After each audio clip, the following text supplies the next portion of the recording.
Nito lang nakaraang Disyembre, hinatulang nagkasala ng Taguig City Regional Trial Court Branch 153 ang dalawang rebel militia commander na may koneksyon sa Moro Islamic Liberation Front. Kaugnay ng pagpatay sa 35 Police Commando noong Mama Sapano Clash sa Maguindanao noong 2015. Pinatawan sina Abu Bakar Giyaman o Commander Refi at si Muhammad Ali Tambako ng parusang kulong ng mula 8 hanggang 14 na taon at 8 buwan para sa bawat isang bilang ng namatay. Homicide ang naging kaso nila. Mas mababa sa naunang reklamo na direct assault with murder. Nag-ugat ang mga kasong ito sa mga nangyari noong January 25, 2015 nang magsagawa ng operasyon ng mga tauhan ng PNP Special Action Force sa Barangay Tucanalipaw, Mama Sapano para isilbi ang warrant sa dalawang high-profile bomb expert ng Jemaah Islamiyah na sina Zulkifli Abdir na kilala rin sa pangalang Marwan at Abdul Basit Usman. Nakipagbarilan si Marwan sa SAF at napatay siya.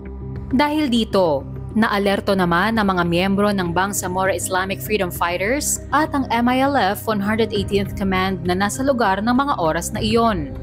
Sa pagresponde ng MILF at BIFF, madaling napalibutan ang SAF. Sa sumunod na bakbakan, hindi bababa sa 18 miyembro ng MILF at 7 sibilyan ang napatay. Kamatayan rin ang sinapit ng 44 na miyembro ng Special Action Force.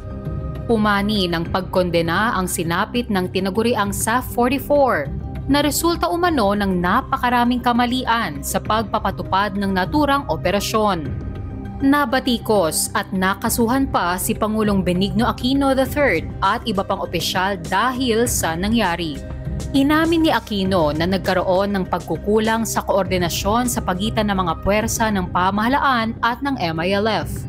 Sa mga sumunod na investigasyon sa insidente, lumabas na hindi nagawang tulungan ng militar ang tauhan ng SAF dahil wala umano silang malinaw na impormasyon sa aktwal na sitwasyon. Maging ang lokal na pamahalaan, kabilang ang mga barangay ay hindi rin agad nalaman kung ano ang nangyayari. Sa huli ay inako rin ni Pangulong Aquino bilang Commander-in-Chief ang responsibilidad sa kinalabasan ng operasyon. Itinuring niya itong pasanin na kanyang dadalhin hanggang sa kanyang huling araw.